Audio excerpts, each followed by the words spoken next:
Because God has taken on flesh and speaks to the people directly.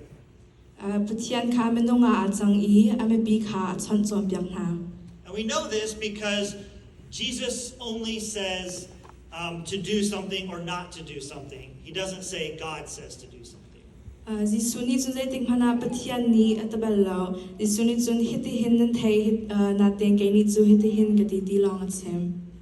He says things like do this and do not do that.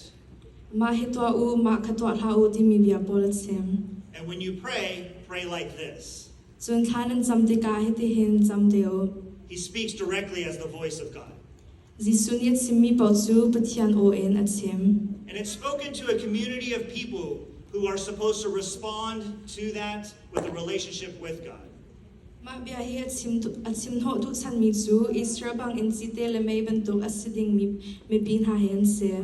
And just as Israel was called to be a light to the nations, so too are people in the New Testament called to be salt and light to the world. Oh, okay, sorry. So by the time we get to the Lord's Prayer, what we see is that Jesus is halfway through the sermon.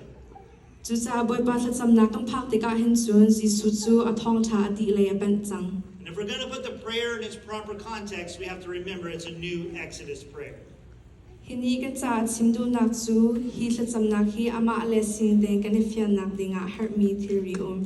It's about Jesus revealing himself as God, and it is about remembering that they are to respond to Jesus as God. It's about remembering Jesus is revealing himself as God and remembering that the people are to respond to him.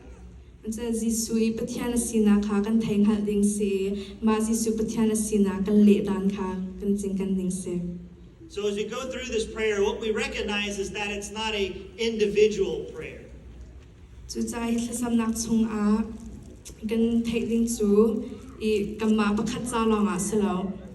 The words I, me, and my do not appear in this prayer.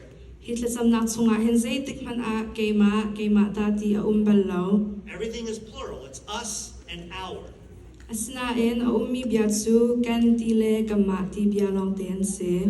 Now, individualism is a value in America, but it is not a value of the Bible.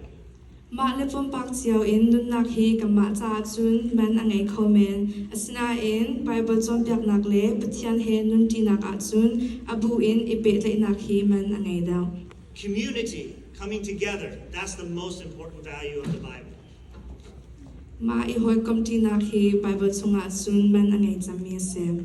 So when we pray us and our and we in the Lord's Prayer, it reminds us that we are a family together.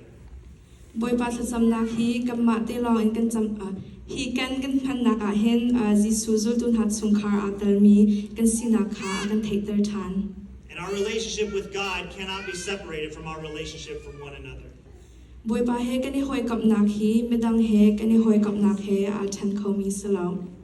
Second thing about this prayer, that I ask God to do something very specific.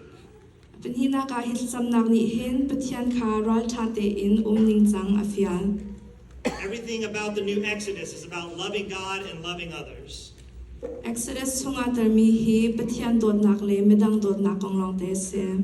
And this prayer was given to the weakest and the lowliest people of Jesus' day.